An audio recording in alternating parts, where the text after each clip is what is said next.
Let's be as honest as we can with each other right now, and let's talk about the facts. And the facts are that David Lemieux has been defeated before, twice.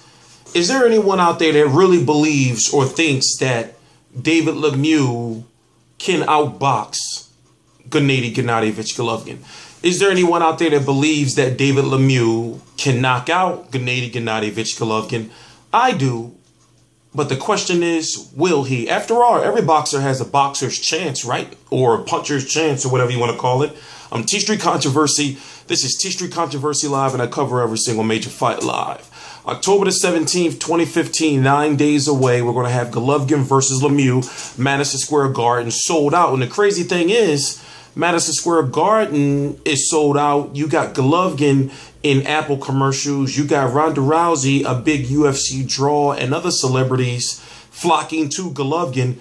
People can't say, as his promotional team has been saying, that they can't say he doesn't bring in money. I know I got to touch on the Andre Ward situation a little bit. I'm one of those fans that don't feel he should be getting as much shit because he's not fighting Andre Ward, or he won't fight Andre Ward. I'm just saying that it wouldn't help his career to fight Andre Ward, especially when that could be a big super fight later on down the line. And the man is damn near a year or less away from unifying the division, in my opinion. If you don't know, I'm T Street Controversy. This is T Street Controversy Live, and I cover every single major fight live. October the 10th, 2015, you're going to have HBO Face Off with Max Kellerman.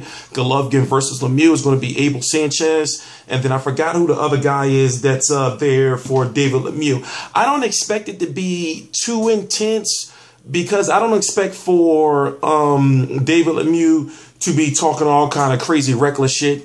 I don't expect Golovkin to. I mean, Golovkin's English has gotten better. I would have loved to see this fight happen 2 years ago, because then, you know, Golovkin would have said some old off the wall, broken English, fucked up shit to David Lemieux, and that would have made the episode a lot more exciting.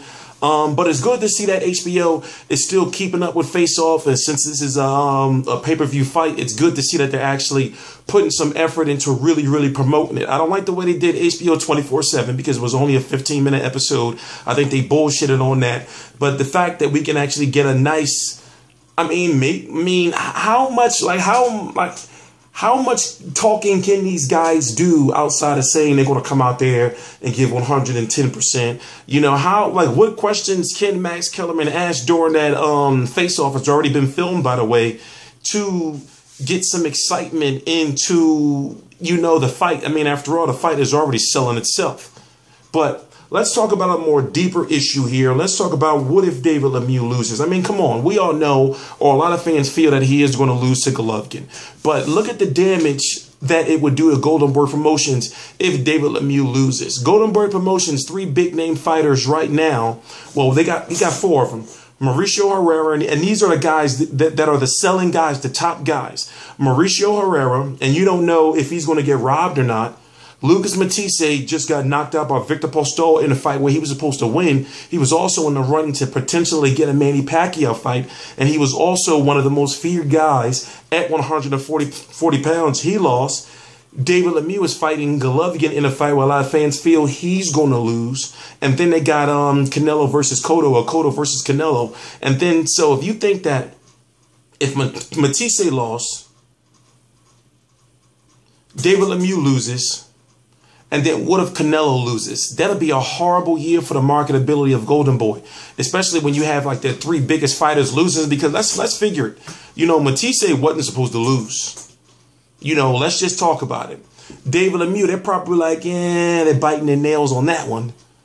Then with Canelo versus Cotto, I really genuinely feel that Golden Boy Promotions is feeling that Canelo is going to beat up and knock out Cotto.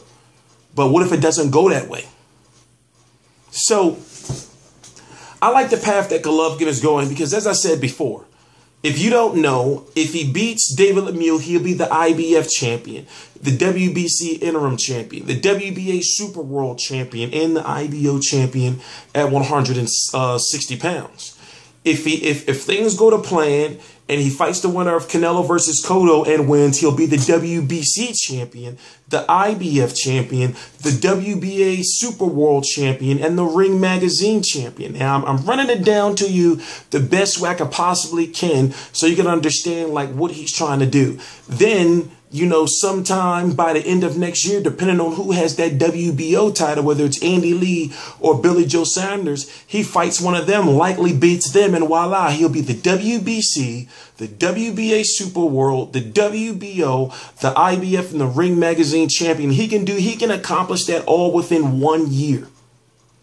So the question I have is, why people keep trying to rush him up to 168 pounds? Andre Ward is not even fighting at 168 pounds anymore. He went on a record somewhere, and you know what? I'm going to save it for another video. HBO Face Off with Max Kellerman, October the 10th, 2015. If you don't, if you want to know where to watch the full episode, what I'm going to do is go to my like page. It's right down below in the description box. I'm going to put the full episode there as soon as it becomes available. I'm T Street Controversy on Facebook. This is T Street Controversy on Twitter. This is T Street Controversy Live. Please subscribe.